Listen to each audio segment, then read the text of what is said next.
Dear peoples of Europe, you may wonder what is going on and who I am. Well, let's not worry about that. Let's worry about you, about every single one of you, and about us people who should be living in peace and happiness. Can't you see what has become of Europe? Can you even remember what it feels like to be free? Can you remember how it feels to just walk around town with no particular direction in mind, to do something that hasn't been planned for you, to do what you want to do? No? Well, you should give me a few minutes of your time, so I can show you something, so I can show you what has become of your life. Do any of you know the meaning of the word free time? Free time is the most valuable time of your life. It's to do whatever you want, with whoever you want, and take as much time as you want, without pressure and the government telling you what to do.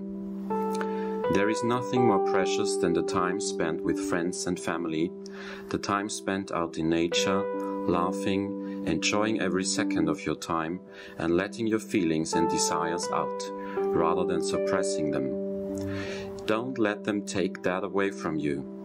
Don't let them take away from you the only thing that makes life beautiful, the only thing that makes life livable.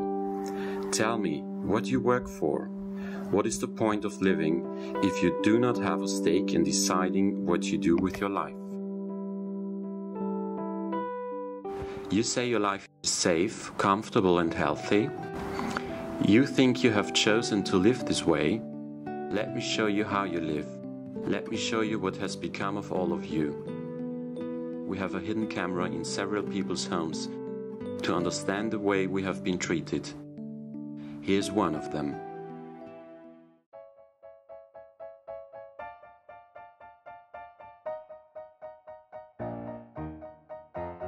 What am I supposed to do now?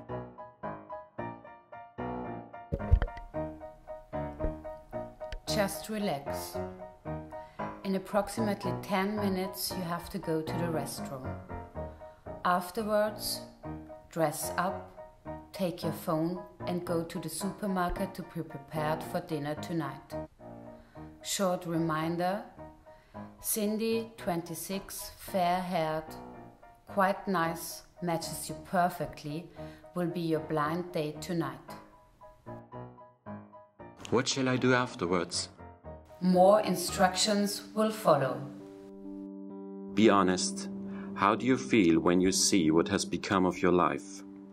Don't you want to make your own decisions, to feel strong and independent? Because it's you who decides what happens with your life.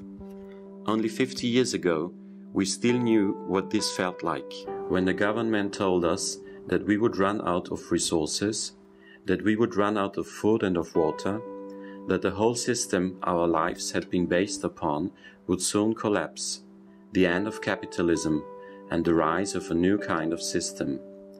Although it rose slowly, it has now taken over our lives.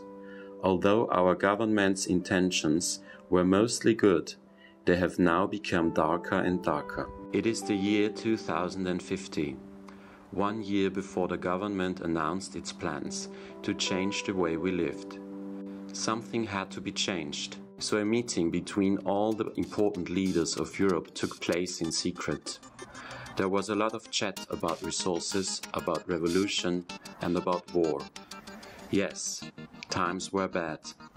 The only way the government could save us was by controlling us. After years and years of trying to get the people to understand, they had to take different measures. Whether you believe it or not, these people were some of the most brilliant people that saved our planet from destruction and created a Europe that was meant to save us all. They made a plan, and in times like these, the leaders with plans are the leaders we need. So we gave them the power they needed, and they created what we now know as the USE, the United States of Europe. During this meeting, not only the leaders took part, but also chief economists and engineers who should help develop a system that worked. Do you remember that phone? The phone which has now become such an important part of your life? These people had to take away your freedom of choice because Blinded by greed and selfishness, you weren't able to make the important decisions yourselves. As long as their intentions were good, our country thrived, our lives were modest but good. But now these people have become rich and all they care about is power. They make their own decisions and don't even think about saving energy and resources. You know why? Because you do that for them. Think about it. Is that really the life you want to live?